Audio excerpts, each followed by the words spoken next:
First of all, I'd like to point out that it is disgraceful what feminists and women have been doing on this topic. It is perhaps even more disgraceful that I need a quote-unquote expert to verify to my viewers and the naysayers what I've proven logically already. That is a disgrace. The fact that I have to bring up psychology today when I know much better about human nature than psychologists do is a disgrace. I am more perceptive than any psychologist, but yet I have to cite someone who has an inferior mind to prove my point.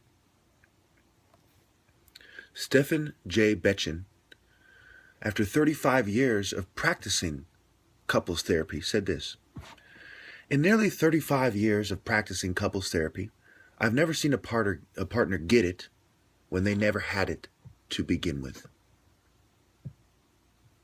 The title of the article is "The Role of Physical Attraction in Your Relationship." In case you think I'm taking him out of context, can a partner who's never been physically attracted to his or her mate grow his attraction with time? The question has produced some very interesting and sometimes heated debates at professional organizations, right? Because there's a bunch of feminists who want to twist it. He says, "I have to admit that I err on the side of the naysayers. In nearly 35 years of practicing couples therapy, I've never seen a partner get it when they never had it to begin with. I've seen a few who had some and grew more, but even those that were attracted to non-physical aspects of their partners, such as intellect, couldn't seem to harvest a physical attraction. In this sense, you either have it from the beginning or ... And he goes on to make examples. So you see how Masons and feminists are wrong, and there's a long list of wrongs. Nature has it right. Masons did not make us. The Lord thy God did. Feminists don't know what the hell they're talking about. They're selfish little bitches that never grew up. And I'm not talking financially or socially or politically. These things are artificial. I'm talking naturally. They lack maturity and they're selfish.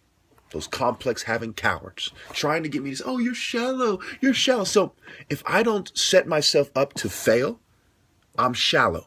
And I have these ignorant motherfuckers who I'd be very surprised if they could even spell their own fucking names telling me this shit. Just complete stupidity. He makes the examples of Janie, Wendy, Seth, Pete. And I'm sure he has countless examples in his 35 years. I'm 35 years old. At the point in this argument, he's been doing it, articles made in 2013, he's been doing it for 35 fucking years. Okay? All you sapiosexuals, not only is intelligence on record hard to measure, on record, intellect doesn't bring physical attraction. This is a made-up idea. You know, these people make up nonsense and then they roll with it and try to brainwash you until you believe that it is true.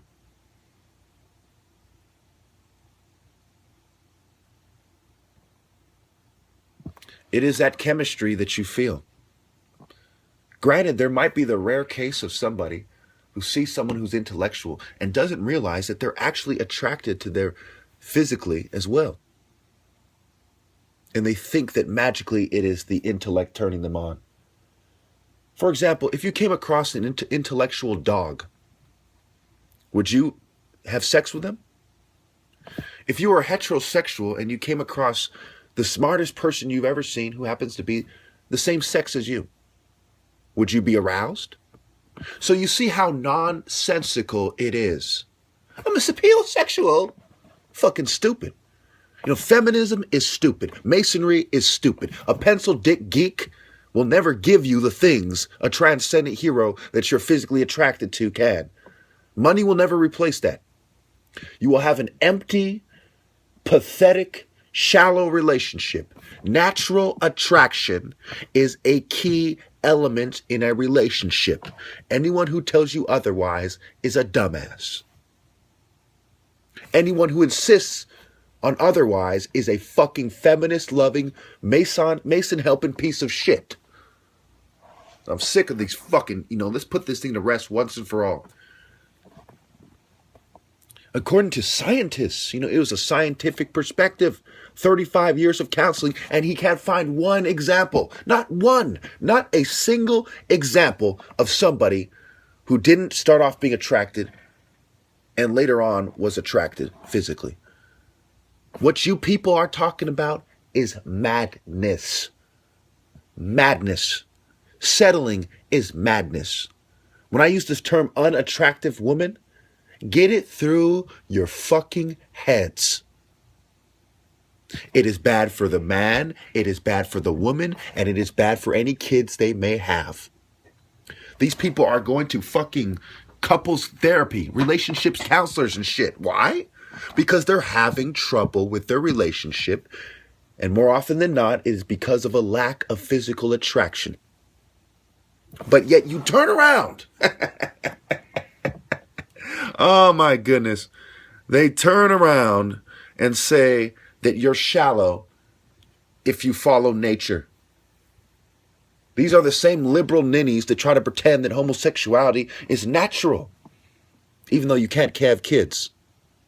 These are the same baby-killing, godless, unnatural scum that have life fucking twisted. My goodness. And every time they engage in an argument with me, I am always right. They are always wrong. It never fails.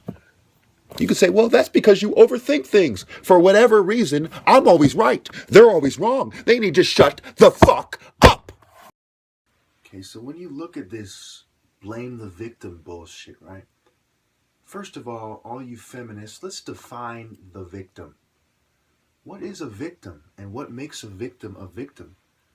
A victim is someone who suffers unfairly in a way that is not right. Remember, natural and right go hand in hand. Where do we get this idea of good and evil? What makes us feel this way about it? It's kind of a natural thing that came up as a result of human experiences and religion. God, if you will. But whether or not you believe in God, that doesn't change the bottom line.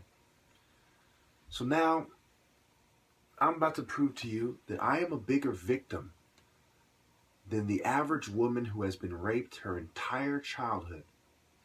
Show me one female, who talks every single day about how she was raped or makes videos about it all the time.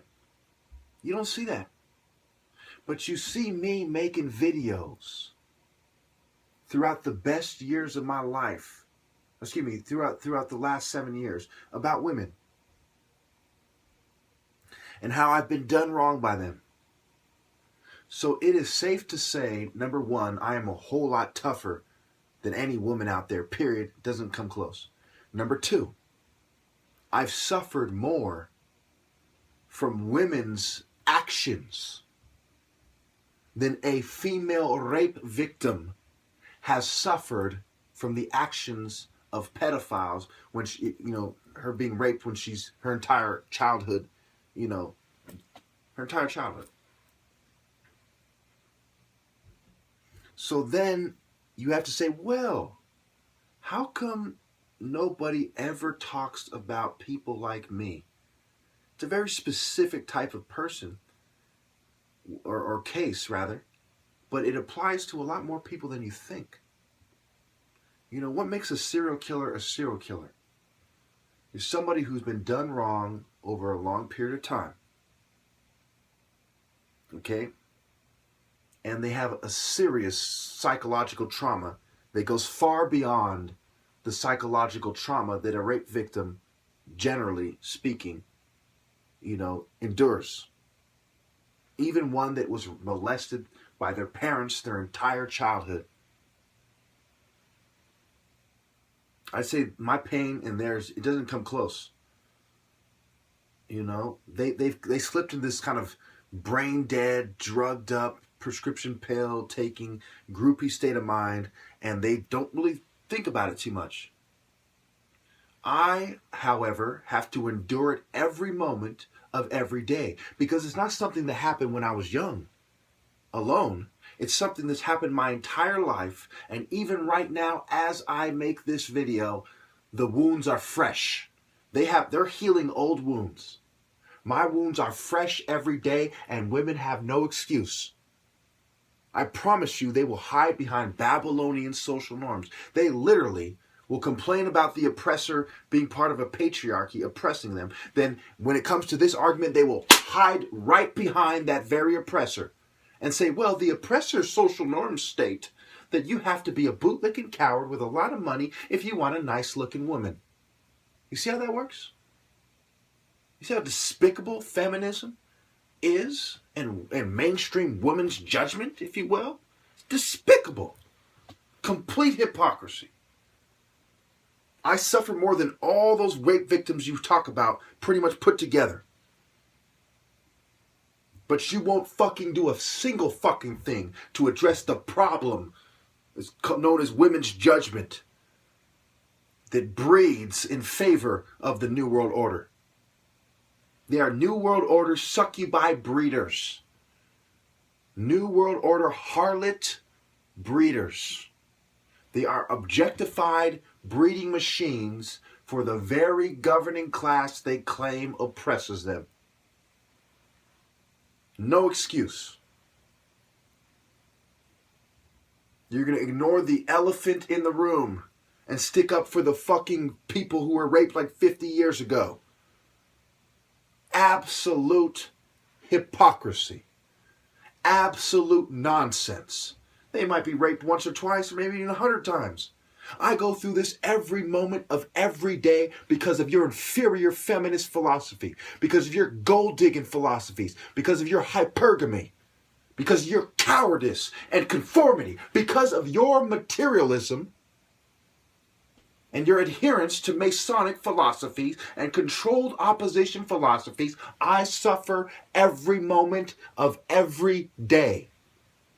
The fuck is wrong with you lesser sex bitches? And then you have the nerve to sit there like you're not the lesser sex.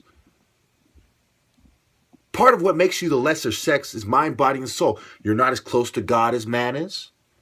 You're not as smart. These are the inferior feminist fucking philosophies that you propagate. Those despicable falsehoods that you spread. You're weaker.